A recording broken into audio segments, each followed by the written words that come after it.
Nathan Cole stood at the tall window of the Galactic Concorde's assembly hall, watching ships from a dozen different species drift past the station. He wore the simple gray suit of a minor diplomat, nothing fancy, nothing that would draw attention.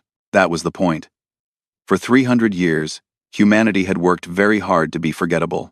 Behind him, representatives from the 17 species of the Concorde argued about trade routes and mining rights. The Valari complained about tariffs. The Keth demanded more seats on the Security Council. The massive Gorath ambassador slept in his chair, as he did during most meetings. Nobody paid attention to the human standing by the window. Nobody ever did. Nathan smiled to himself. Everything was going according to plan. Back on Earth, in a bunker buried deep beneath the Swiss Alps, Admiral Laura Bennett studied holographic displays showing the true state of human military power. The maps showed hidden shipyards in the asteroid belt, secret training facilities on the dark side of the moon, research stations beyond the edge of the solar system where scientists developed weapons that would terrify any species in the known galaxy. The official records said humanity had 32 combat ships. Old designs, weak shields, basic missiles. Enough to defend against pirates. Nothing more. The real number was 3,427, and those were just the ones currently active. Laura had spent her entire career keeping this secret. Her father had kept it before her. His mother before him. For 3 centuries, generation after generation of military leaders had built humanity's true fleet while showing the galaxy only weakness. It had started after first contact, when humans learned the truth about the universe. The galaxy was not a peaceful place. Species that showed strength were seen as threats. Threats were eliminated or conquered. The Concorde itself had formed only after the 5 strongest species had fought themselves to exhaustion, agreeing to peace because none of them could win. The early human leaders had watched and learned. They saw how the Vecthari Dominion crushed weaker species and took their worlds. They saw how the Concorde did nothing to stop it, because stopping it would mean war. They understood that in this galaxy, the weak died and the strong killed each other. So humanity chose a third path. They would appear weak while becoming strong. They would smile and trade and bow their heads while secretly building the most powerful military force the galaxy had ever seen. And they would wait. The waiting had been the hardest part. Over the centuries, humanity had watched terrible things happen. Species had been enslaved. Worlds had been burned. Billions had died, and humans had done nothing, because revealing their power too soon would have meant destruction. But now, sitting in her command chair, Laura wondered if the waiting was finally coming to an end. The alert had come 3 hours ago. The Vecthari Dominion had announced its intention to expand into Sector 7. That sector contained 12 inhabited worlds, belonging to minor species under Concorde protection. It also contained New Haven, humanity's largest colony outside the solar system. 4 million people lived there. Families, children, people who had built homes and farms and cities on a world far from Earth. The Vecthari saw them as easy targets. Laura pulled up the intelligence reports. The Dominion was gathering a fleet, 200 warships, according to the data. For the Vecthari, this was a serious force. For humanity, it was barely worth noticing. But nobody knew that. Nobody could know that. She opened a secure channel to Earth. In Geneva, the World Defense Council was already in session when Laura's face appeared on the main screen. General Chris Blake sat at the head of the table, his gray hair cut short, his face lined with decades of difficult decisions. Around him sat the leaders of every major military branch, plus representatives from the civilian government. "Admiral Bennett," Chris said, "we've received your report. What's your assessment?" Laura kept her voice calm. "The Vecthari fleet will reach New Haven in approximately 6 days. Their commander is named Zethkar. He's conquered 11 worlds for the Dominion. He's never lost a battle. He's also never faced a real opponent. And the Concorde? Doing what they always do. Forming committees, drafting statements of concern. The Valari ambassador suggested offering the Vecthari a trade deal in exchange for leaving New Haven alone. A bitter laugh went around the table. Everyone knew what Concorde protection was worth. Nothing. Chris leaned forward. "What are our options?" Laura had thought about this for hours. She had run simulations. She had consulted with her staff. and she had come to a conclusion that both thrilled and terrified her. We have two choices. The first is evacuation. We can pull our people off New Haven before the Vekthari arrive. Abandon the colony. Let them take an empty world. And the second? Laura took a breath. We reveal ourselves. We bring out the real fleet. We show the galaxy what humanity has been building for 300 years. Silence filled the room. Everyone understood what this meant. 3 centuries of careful deception ended in a single day. Every species in the galaxy would suddenly see humans as the threat they truly were. Everything would change. Chris looked around the table. Thoughts? A woman at the far end spoke up. Secretary of State Diana Ross, the highest-ranking civilian in the room. If we evacuate, we save 4 million lives today. But what about tomorrow? What about the next colony the Vekthari target? Do we keep running forever? And if we reveal ourselves, another voice added, we might start a war with the entire galaxy. Every species will be afraid of us. Some might attack before we can attack them. Let them try, Laura said quietly. Everyone turned to look at her. I've spent my entire life preparing for this moment. So did my father. So did my grandmother. We didn't build this fleet to hide forever. We built it to protect humanity. And right now, 4 million of our people need protection. Chris studied her face for a long moment. Then he nodded slowly. We put it to a vote. All in favor of revealing our true military capabilities to defend New Haven? One by one, hands rose around the table. Every single person voted yes. Chris turned back to the screen. Admiral Bennett, you have your orders. Defend our people. And show the galaxy what happens when someone threatens humanity. Laura felt her heart racing, but her voice stayed steady. Understood, sir. The masquerade is over. She closed the channel and looked at the display showing the hidden fleet. Thousands of ships, waiting in darkness. Crews who had trained their entire lives for a battle that might never come. Now it was coming. Laura opened a fleet-wide channel. All commands, this is Admiral Bennett. Condition Alpha. I repeat, Condition Alpha. Prepare for full deployment. We're going to war. Across the solar system and beyond, lights came on in hidden stations, engines powered up, weapons systems activated. The sleeping giant was finally waking up, and the galaxy had no idea what was coming. Commander Zethkar stood on the bridge of his flagship, the Burning Claw, and watched the stars stretch into lines as his fleet jumped through folded space. 200 warships followed behind him, each one crewed by warriors who had conquered worlds and crushed resistance across a dozen star systems. This was the largest fleet the Dominion had assembled in 50 years, and their target was a single human colony. Zethkar found it almost insulting. The Dominion Council had ordered this attack as a message to the Galactic Concord. The humans were weak. Everyone knew that. Taking their colony would prove that the Concord could not protect its members.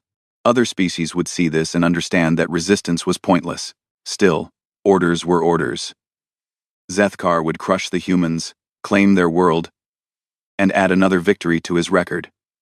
Then perhaps the Council would give him a worthy challenge. The jump ended, and New Haven appeared on the view screen. A blue and green world, covered with forests and oceans. Scanners showed cities scattered across the main continent. 4 million humans, going about their simple lives, unaware that death had arrived. Zethkar's communications officer looked up from her console. Commander, we're receiving a transmission from the surface. The surrender already? Zethkar laughed. That was quick. Put it through. Zethkar. The screen flickered, and a human face appeared. A male, wearing a simple gray uniform. His expression was calm, almost bored. Behind him, Zethkar could see what looked like a basic control room. Nothing impressive. This is Captain Derek Palmer, of the New Haven Colonial Defense Force, the human said. You have entered human territory without permission. You have 24 hours to withdraw your fleet. This is not a request. Zethkar stared at the screen. Then he started laughing. Around him, his bridge crew joined in. The sound echoed off the metal walls. Human, Zethkar said when he finally stopped laughing. Do you understand what is happening? I have 200 warships. You have what? A few patrol boats?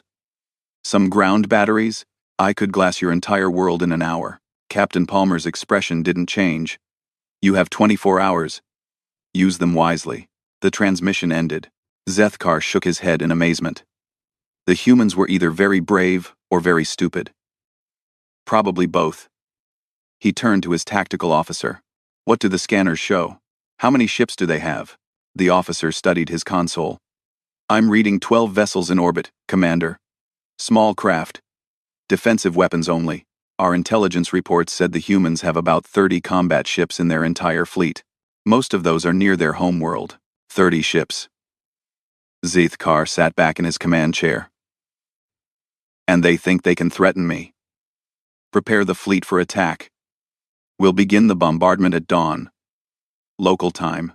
I want the humans to see their sun rise one last time before we take everything from them. Far away, on the other side of the galaxy, that same transmission was being watched by millions. The Galactic Concord had monitoring stations everywhere, and the confrontation at New Haven was being broadcast on every news channel. Species that had never heard of humans were suddenly watching them face down the Vekthari Dominion. Most viewers expected a quick massacre. The Vekthari were known for their brutality. The humans were known for nothing at all. In the Concord Assembly Hall, Nathan Cole stood before the gathered ambassadors. For once, everyone was paying attention to him. Ambassador Cole, the Valari representative said, her voice dripping with what might have been concern or might have been condescension. Perhaps you should consider negotiating. The Dominion might accept a tribute payment in exchange for leaving your colony intact. We could facilitate discussions. Nathan smiled politely. Thank you for the offer. But I don't think that will be necessary. You don't understand. The Gorath ambassador had woken up, his massive body shifting forward. The Vekthari don't negotiate. They take what they want. Your colony is lost. The question is whether you lose just the colony or your entire species. We appreciate your concern, Nathan said. But humanity will handle this situation ourselves. The ambassadors exchanged glances. Several of them looked at Nathan with something like pity. They had seen this before. Small species, facing extinction, refusing to accept reality until it was too late. Nathan caught the looks and kept smiling. They had no idea. On New Haven, the mood was very different. Captain Derek Palmer walked through the underground bunker that served as the Colonial Defense Headquarters. Around him, officers moved with calm efficiency, preparing for what was coming. The evacuation is complete. His second-in-command reported. All civilians have been moved to the shelters. Essential personnel only remain at their posts. Derek nodded. Good. And the message? Sent to Earth 6 hours ago. We received confirmation that the fleet is mobilizing. Derek looked at the clock on the wall. 24 hours. That was how long he had given the Vekthari. It was also how long it would take for the real human fleet to arrive. He thought about his family, safe in one of the deep shelters. His wife, Maria. His 2 daughters, both under 10 years old. They didn't know what was about to happen. Nobody on New Haven did, except for a handful of officers who had been briefed on humanity's true capabilities. For 300 years, this secret had been kept. Millions of people had lived and died never knowing what their species had built, never knowing what humanity was really capable of. Now the secret was about to come out. Derek pulled up the tactical display. The Vekthari fleet was holding position just outside the planet's defensive perimeter. 200 ships, all of them larger and better armed than anything in the Colonial Defense Force. By any normal calculation, the humans were completely outmatched. But this wasn't a normal calculation. The hours passed slowly. On the Vekthari flagship, Commander Zethkar watched reports from his scouts. The humans were doing exactly what he expected. Evacuating civilians, reinforcing defensive positions, preparing for a last stand that would mean nothing. One of his officers approached. Commander, we're picking up some unusual readings at the edge of the system. Unusual how? Energy signatures. Very faint. Could be sensor ghosts. Zethkar waved his hand dismissively. The humans have nothing out there. Focus on the planet. The officer hesitated but obeyed. On Earth, Admiral Laura Bennett stepped onto the bridge of her flagship, the Vanguard. Around her, officers manned their stations with the quiet confidence of people who had trained their whole lives for this moment. Fleet status? She asked. All 3,427 vessels report ready. Her tactical officer responded. Jump coordinates are locked. We can depart on your command. Laura looked at the main view screen. It showed a star map, with New Haven highlighted in red. Her people were there. 4 million of them, waiting for rescue. Trusting that someone would come, she thought about all the times humanity had wanted to act but couldn't. All the atrocities they had watched from the shadows. All the deaths they could have prevented if they had revealed themselves sooner. No more waiting. No more hiding. All ships, she said, her voice carrying across the fleet through quantum-encrypted channels. Prepare for jump. It's time to show the galaxy who we really are. The countdown began. In minutes, 3,000 ships would appear in the skies above New Haven, and the universe would never be the same. The sun rose over New Haven's main continent, painting the sky in shades of orange and gold. In the cities below, the streets were empty. 4 million people huddled in underground shelters, holding their children, praying to whatever gods they believed in. Above them, Commander Zethkar gave the order to attack. All ships, begin bombardment. Target the major cities first. I want the humans to see their world burn. The Vekthari fleet moved forward, weapons charging, 200 warships in perfect formation, ready to unleash destruction on a defenseless planet. Then the sky tore open. It started as a flicker, like heat rising from hot sand. Then the flickers became rifts, tears in the fabric of space itself. They appeared everywhere, surrounding the Vekthari fleet like a cage of light, and ships came through. Not tens, not hundreds, thousands. The first to emerge was the Vanguard, Admiral Laura Bennett's flagship. It was 3 times larger than any Vekthari vessel. Its hull covered with weapons that shouldn't exist. Behind it came carriers that could have swallowed the Burning Claw whole, dreadnoughts bristling with cannon batteries, cruisers moving in perfect synchronized formations, fighters pouring out of launch bays like swarms of angry insects. On the bridge of the Burning Claw, every alarm was screaming. Officers shouted over each other, trying to make sense of what their sensors were telling them. 3,000 contacts. No more. The sensors can't count them all. Those energy signatures, that's not possible. Commander, what do we do? Zethkar stood frozen at his command post, staring at the view screen. His fleet was surrounded. Completely, utterly surrounded by a force so large that his 200 ships looked like toys. This was impossible. Humans didn't have ships like this. Humans didn't have technology like this. The intelligence reports said. The intelligence reports were wrong. Everything was wrong. A transmission came through on all frequencies. Admiral Bennett's face appeared on every screen in the Vekthari fleet, and on every news channel across the galaxy. This is Admiral Laura Bennett, of the United Earth Navy. Her voice was calm, almost pleasant, like she was discussing the weather. For 300 years, humanity has watched the galaxy tear itself apart through war, conquest, and genocide. We built our true fleet in secret, hoping we would never need it. You have forced our hand. She paused, letting the words sink in. The Vekthari Dominion has 24 hours to surrender unconditionally. Every ship, every weapon, every conquered world released. Refuse, and we will demonstrate what happens when humanity goes to war. The transmission ended. Across the galaxy, 17 species stared at their screens in shock. The Valari ambassador dropped her drink. The Gorath ambassador was fully awake for the first time in decades. Even the ancient Keth, who had seen empires rise and fall for 10,000 years, whispered among themselves in disbelief. 3,000 ships, hidden for 3 centuries, built under the noses of every intelligence agency in the Concord. The humans had fooled them all. On the Burning Claw, Commander Zethkar finally found his voice. Get me a secure channel to the Dominion Council. Now. Minutes later, he was speaking with High Commander Vortek, leader of all Vekthari military forces. You want to retreat? Vortek's voice was filled with contempt. Because the humans showed up with a few large ships, You command 200 vessels, Zethkar. Use them. High Commander, you don't understand. These ships, their weapons, I've never seen anything like them. My tactical officers can't even identify half of what they're pointing at us. Excuses. The Dominion does not retreat. We do not surrender. We conquer. That is what we are. Attack the human fleet. Destroy their flagship. Show them that numbers alone do not win wars. The channel closed. Zethkar looked at his officers. They looked back at him with fear in their eyes. They had all seen the same things he had. They all knew what those human ships meant. But orders were orders.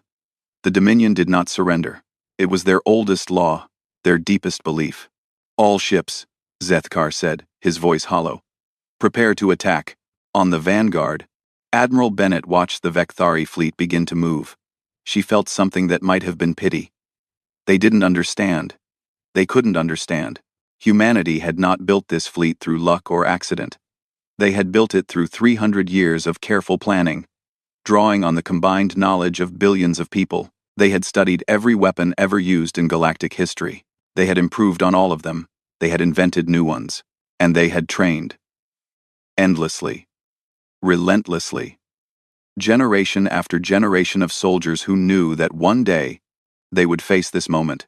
Admiral, her tactical officer said, the Vekthari are powering weapons. Laura nodded. Light them up. The human fleet opened fire. In the shelters beneath New Haven, millions of people heard the sound. It came through the rock and metal above them, a deep rumbling thunder that went on and on. Children cried. Adults held each other. Nobody knew what was happening. Captain Derek Palmer watched from his bunker, his eyes fixed on the tactical display. The Vekthari fleet was marked in red. One by one, the red dots were disappearing.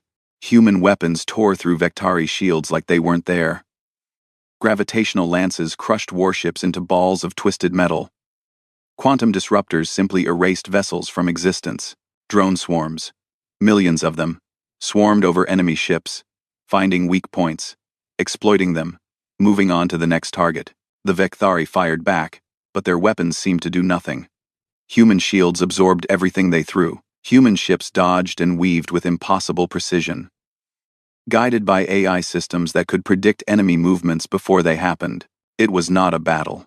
It was a demonstration. In 11 minutes, 180 Vekthari ships were destroyed. The remaining 20 were disabled. Drifting in space.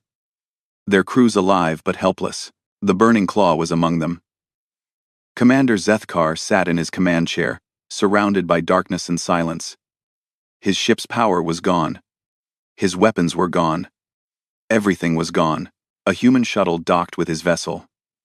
Minutes later, soldiers in advanced combat armor walked onto his bridge. They moved with perfect discipline, securing the room in seconds. Then Admiral Bennett herself walked in. She was smaller than Zethkar had expected. An older human female, gray hair cut short, wearing a simple naval uniform. Nothing about her appearance suggested power, but her eyes did. Commander Zethkar, she said, your fleet is destroyed.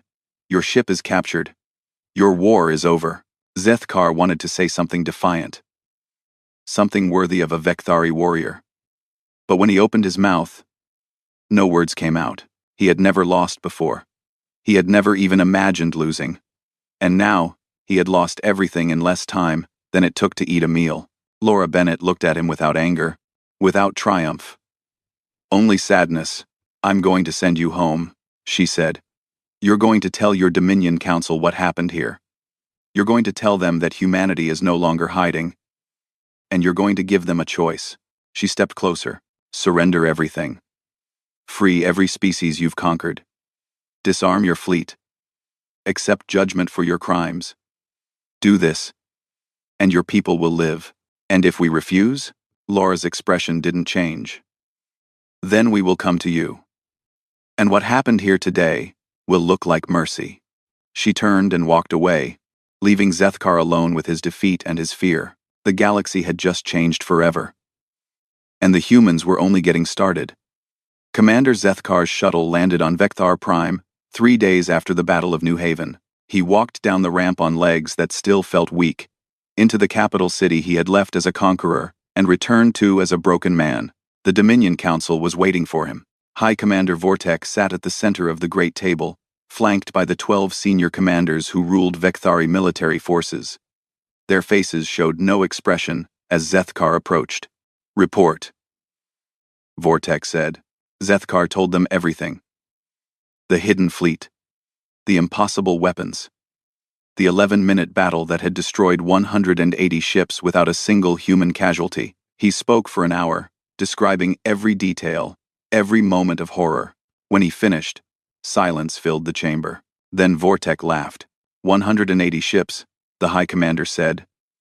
A tragedy, yes. But the Dominion has thousands of vessels. We control 47 worlds. One lost battle does not end an empire. Zethkar shook his head. High Commander, you weren't there. These humans, they're not like any species we've faced. Their technology is centuries ahead of ours. Their tactics are perfect. They knew what we would do before we did it. Because you were predictable. Because you attacked when you should have retreated and gathered intelligence. Vortex stood up, his massive frame towering over the table. I will not surrender the Dominion to a species of soft-skinned weaklings because one commander lost his nerve. They gave us 24 hours, Zethkar said quietly. The deadline has passed. As if in answer, alarms began blaring throughout the building. A junior officer rushed into the chamber, his face pale with terror. High Commander, human ships have appeared in orbit. Hundreds of them. Vortex strode to the window. Above the city, the sky was filled with vessels. Human carriers blocked out the sun, fighters swarmed like insects, and in the center of it all, the massive shape of the Vanguard hung like a judgment from the gods. Admiral Bennett's voice came through every speaker on the planet. People of the Vekthari Dominion. 24 hours ago, I offered your leaders a choice. They chose wrong. But I do not punish entire species for the decisions of their rulers. I am going to give you one more chance. 100 bigot.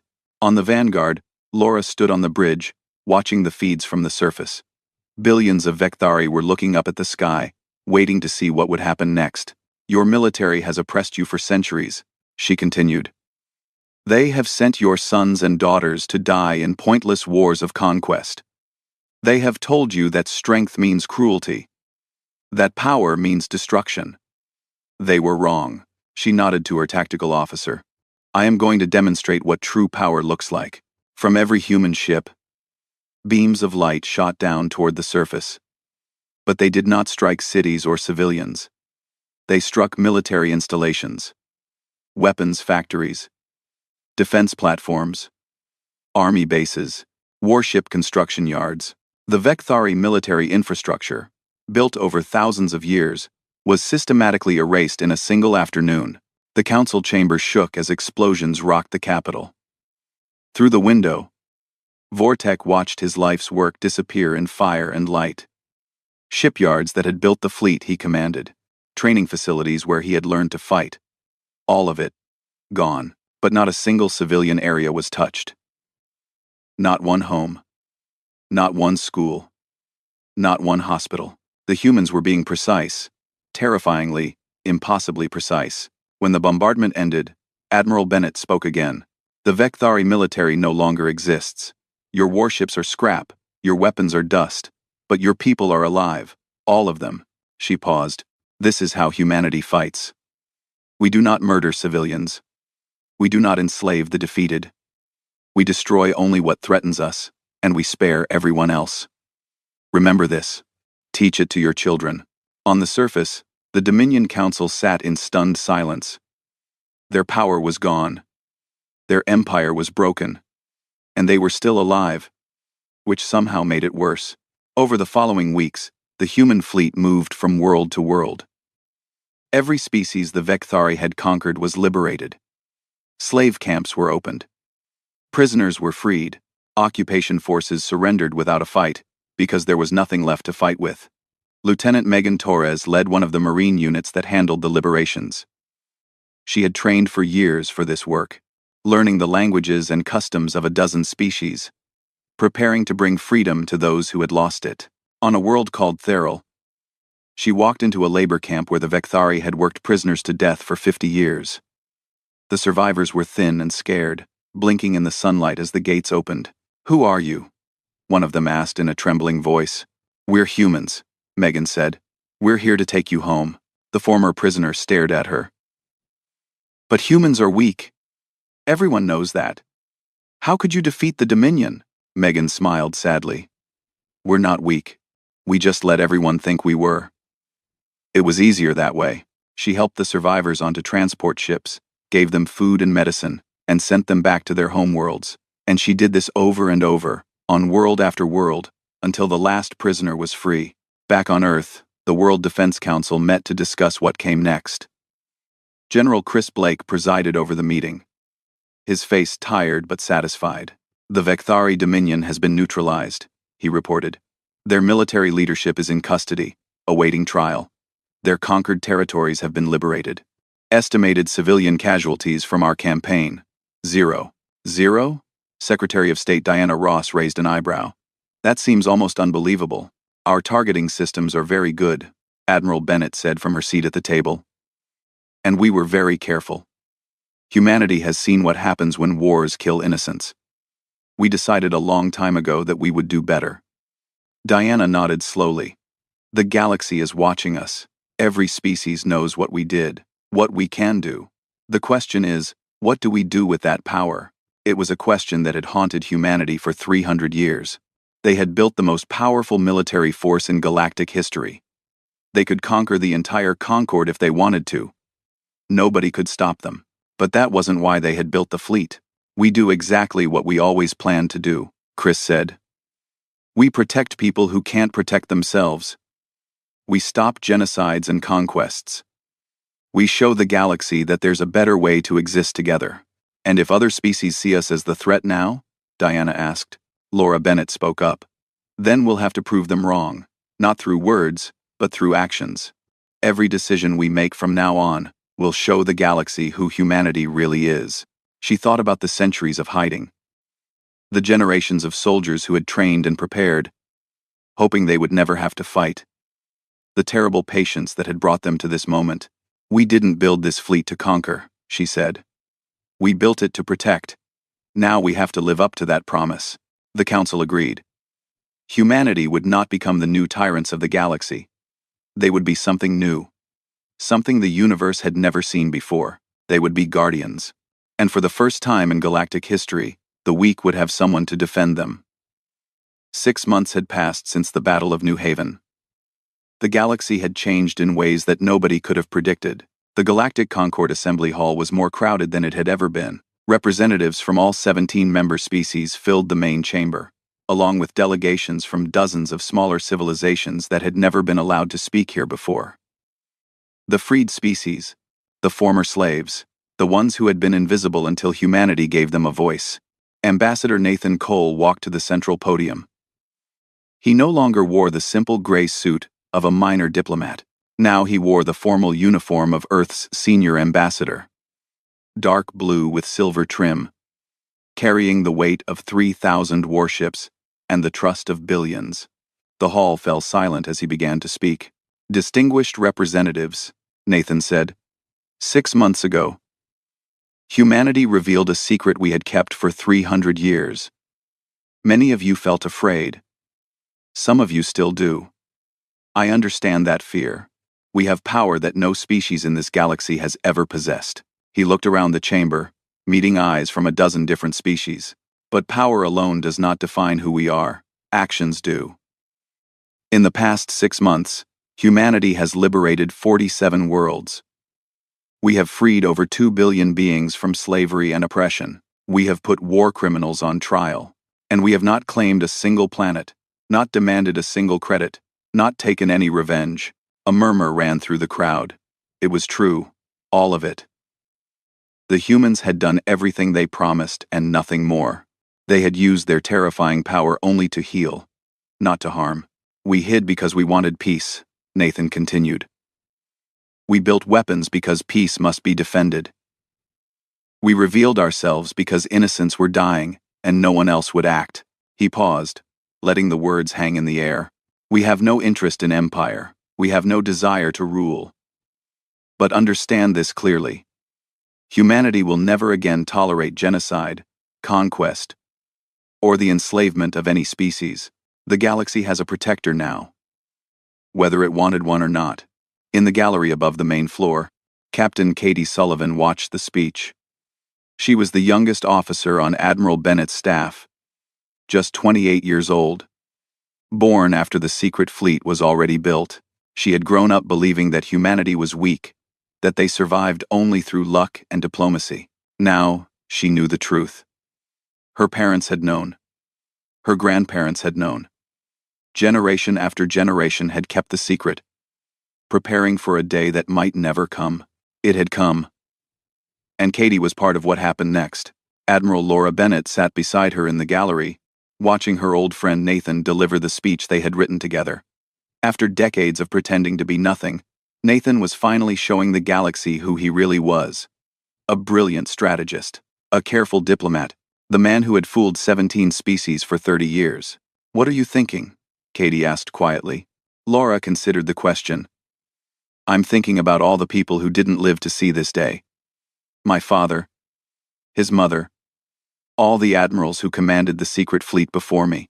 They spent their lives preparing for this moment, knowing they might never experience it. Was it worth it, all those years of hiding? We'll find out." Laura nodded toward the assembly below. "The next few years will show whether we made the right choice, whether the galaxy can accept what we've become." Below them, Nathan was finishing his speech. "Today, I am proposing a new treaty. The Galactic Covenant of Protection. Every species, no matter how small or weak, will be guaranteed safety. Any attack on a member world will be considered an attack on humanity itself, and we will respond with everything we have." He stepped back from the podium. "The days of hiding are over. The days of watching and waiting are done. Humanity is ready to take its place in this galaxy. Not as conquerors, not as rulers, but as guardians." The vote was held immediately. 16 species voted in favor. Only the Keth abstained, as they always did, preferring to observe rather than commit. But even they did not vote against. The covenant passed. The galaxy had a new protector. In the weeks that followed, things began to change. Border disputes that had simmered for centuries were suddenly resolved, because nobody wanted to attract human attention. Pirates who had preyed on trade routes vanished, knowing that human ships were now patrolling. Smaller species that had lived in constant fear began to relax, to build, to dream of futures they had never thought possible. It wasn't perfect. Some species resented the humans. Some whispered that this was just another form of control, that the humans would eventually show their true colors. Some waited for the moment when humanity would become the monsters they feared. That moment never came. General Chris Blake retired a year after the revelation, as people had started calling it. At his farewell ceremony, he spoke to the officers who would carry on his work. "Remember why we built all of this," he said. "Not for glory. Not for power. Not for conquest. We built it because the universe is cruel, and someone needs to make it less cruel. That's our job now. That's our responsibility. Don't ever forget it." Lieutenant Megan Torres was promoted to captain and given command of a liberation task force. She spent the next decade finding forgotten slaves and hidden prisoners across the galaxy, bringing them home. Every time she freed someone, she remembered the first time, on Theral, when a prisoner had asked how humans could have defeated the Dominion. She always gave the same answer. "We're not what we seemed." On New Haven, the colony where it all began, Captain Derek Palmer retired from the Defense Force and opened a school. He taught history to children who had never known fear, who had grown up knowing that humanity would protect them. Sometimes he told them about the day the sky filled with ships, when 4 million people learned that they had never really been alone.